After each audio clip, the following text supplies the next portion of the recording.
Yo, I know that the first robo-gangster movie broke $1 billion box office, which is why now's the time to make my movie, Jonah Wizard shouted over the phone. I've told you 100 times. It's about a kid from the streets who just wants to be a mime.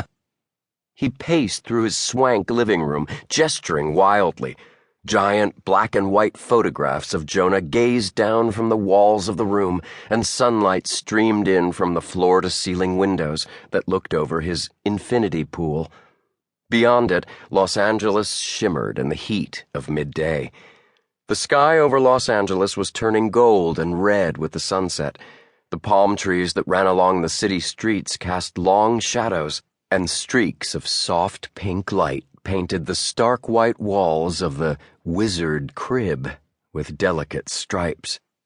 As Jonah argued with his father, business manager, Amy, Dan, Hamilton, Ian, and Kara sat on the white leather sofa, staring at the deep pile black rug on the floor.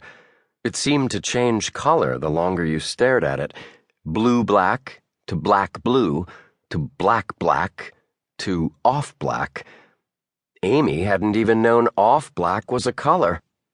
I do too know about the streets. Dad!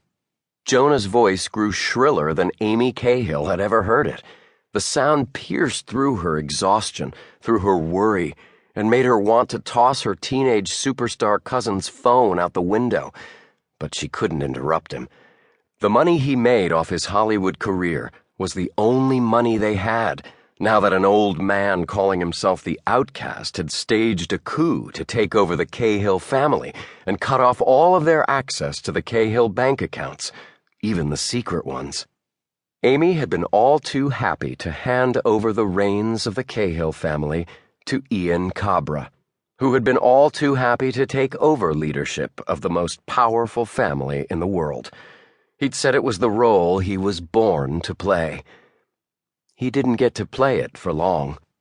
The Outcast had kicked Ian out of Cahill headquarters in Massachusetts, turned most of the branches of the family against Ian and his friends, and vowed to recreate 4 famous disasters from history that the kids would have to stop if they could. They'd already foiled his attempt to sink a recreation of the Titanic. 1 down, 3 to go. Now all they could do was wait. Waiting was not something Amy enjoyed. Would you please get off that infernal phone call? Ian Cabra finally blurted. Apparently, waiting around was not something he enjoyed either. No! Jonah yelled. No way! Ian's face flushed. Amy tensed.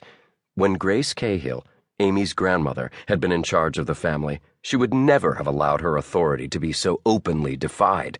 She'd cast people out for less, even her own husband.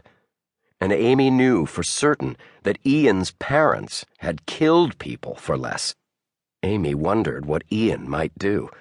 But Jonah kept yelling, I will not add a werewolf to the story, Dad, no matter how much the fandom wants to see it.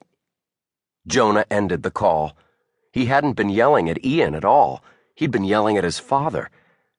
Amy relaxed. Sorry about that, Cabra. Jonah shrugged. Show business, you know. I most certainly do not know, Ian replied. Jonah, you sure you want to make a movie about a mime? Hamilton Holt asked his cousin. He was Jonah's best friend, cousin, and bodyguard, and right now he looked genuinely worried about Jonah's career choices. Jonah shrugged. It's a drama about the silencing of the artist in the noise of contemporary pop culture.